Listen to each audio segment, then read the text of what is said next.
As we talk about Morgan Tremaine, he actually tweeted a picture of Elaine Bredehoff. I think this was last night when she spoke out to the Today Show, and he wrote, he tweeted, "I'm trying to think of what you call going on the Today Show after losing a high-profile case. Any ideas? I'm stumped." So clearly, that 15 minutes of fame point was interesting to watch between the two of them. Right, and I think there's something to it, but that was a horrible cross-examination. She walked right into that question, and he let her have it. He totally got the best of that. I didn't understand the cross-examination at all. I would have shown him the video.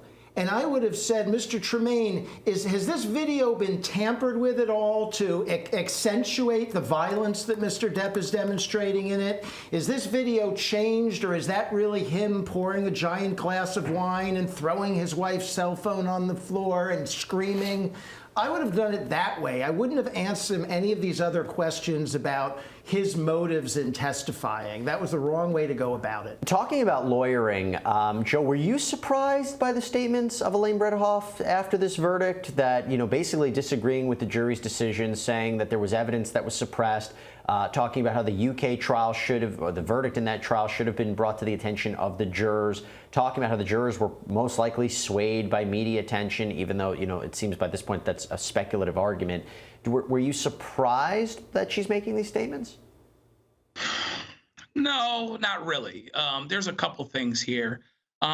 She lost, and she lost a really big case, and it's really hard. I'm actually sympathetic toward her because it's hard to win a case around a bad client or a client that just doesn't testify well.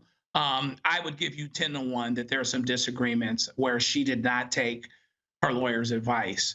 But that being said, I think that got her, the attorney, kind of knocked out on her feet, as it were, which is why she could go and cross this guy from TMZ and lose, when she's supposed to have control.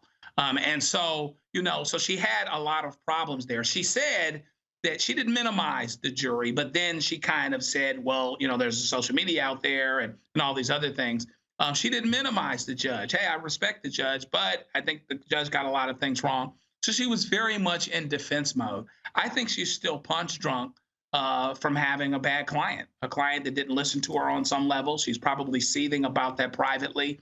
But you just kind of have to figure out how you're going to deal with that. And then there's the practical aspect of what kind of chances do you have on appeal? And based on that, how do you maneuver and what do you do? But I would say that there is something to be said for having good PR folks where